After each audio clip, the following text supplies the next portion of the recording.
Oi pessoal, tudo bem?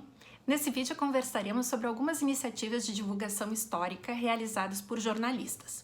Os best-sellers de Eduardo Bueno, Laurentino Gomes, Leandro Narlock e as produções da empresa Brasil Paralelo poderiam ser considerados exemplos de história pública? Que desafios essas narrativas sobre o passado apresentam às historiadoras e aos historiadores? Estes são alguns questionamentos que a historiadora e professora de História Viviane Borges e a historiadora e jornalista Juliana Sayuri procuram responder em seu texto O Historiador e a Mídia, Diálogos e Disputas na Arena da História Pública. Respondendo diretamente à primeira pergunta, sim, os livros de Eduardo Bueno, Laurentino Gomes, Leandro Narlock e as produções da empresa Brasil Paralelo podem sim ser consideradas iniciativas de história pública, se tomarmos como definição de história pública a ampliação de audiências, a divulgação do conhecimento histórico e o compartilhamento da autoridade do historiador. Como afirma o texto, geralmente esses são os exemplos utilizados quando queremos ressaltar as tensões e os embates entre historiadores e jornalistas, mas não são os melhores exemplos nem os mais significativos. Há boas relações entre os campos com respeito aos interesses e às especificidades de cada uma das áreas. Em princípio, admitir que se trata de história pública não nos diz nada a respeito da qualidade do material que está sendo produzido e difundido, assim como a formação em história não é um fator determinante para a elaboração de bons relatos históricos, bons entendidos como uma narrativa com compromisso ético e rigor teórico-metodológico. O debate é mais complexo e, infelizmente, nesse curto vídeo não abordarei todas as suas dimensões, mas chamarei a atenção para alguns aspectos que podem contribuir para pensarmos sobre as nossas práticas de história pública enquanto historiadoras e historiadores com formação profissional na área. Primeiramente, gostaria de falar sobre a linguagem. Tornou-se um senso comum afirmar que as historiadoras e os historiadores escrevem mal e que, por isso, se distanciam de audiências maiores. Nos últimos dias, pelo Twitter, acompanhamos uma dessas polêmicas, quando alguém perguntou algo como "sua avó entende a sua tese?". Bem, quando afirmamos que alguém escreve mal, devemos ter em mente que se trata de uma percepção subjetiva e que não necessariamente todas as pessoas possuem a mesma impressão. As historiadoras e os historiadores possuem estilos que podem agradar ou desagradar aos seus leitores. Retomando a polêmica da tese, historiadoras e historiadores escrevem com distintas finalidades para diferentes públicos. Uma tese de doutorado, que pode chegar facilmente a 300 ou 400 páginas, não é um texto concebido para ampla circulação. É um documento acadêmico elaborado para demonstrar as habilidades de escrita e investigação, comprovando uma tese a partir da exploração de uma problemática. As teses precisam ser ininteligíveis? Não, mas serão textos densos, com debates teóricos, discussões entre autores, exploração de fontes primárias.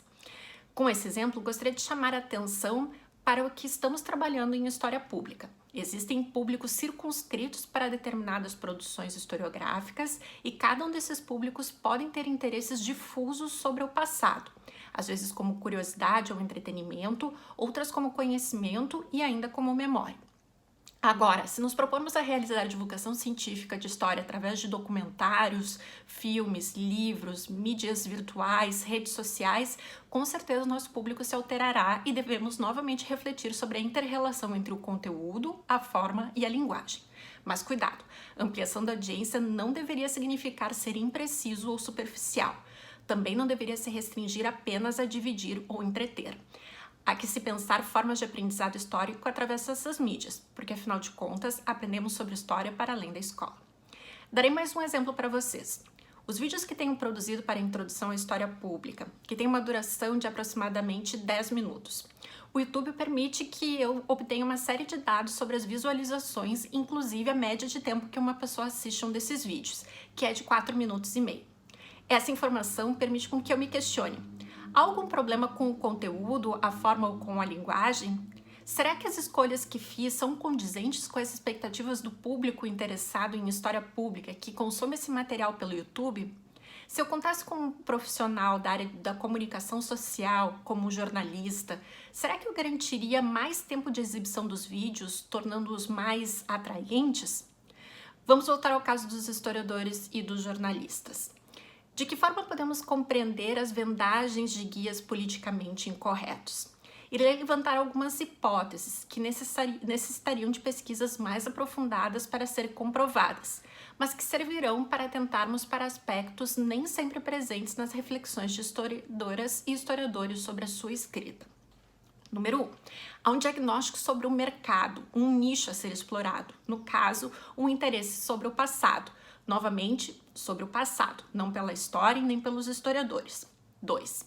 A escrita é permeada por uma série de estratégias linguísticas e retóricas que prendem o leitor.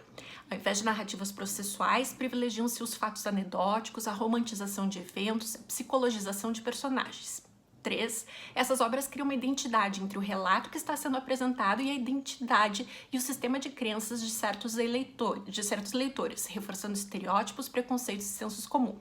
Realizam um abuso da história, uma instrumentalização com fins políticos. Com essa reflexão, chamo a atenção de vocês para a possibilidade de compartilhamento de saberes entre as historiadoras e os historiadores e as jornalistas e os jornalistas. Há um detalhe muito importante que perpassa toda essa discussão e que precisa ser referenciado.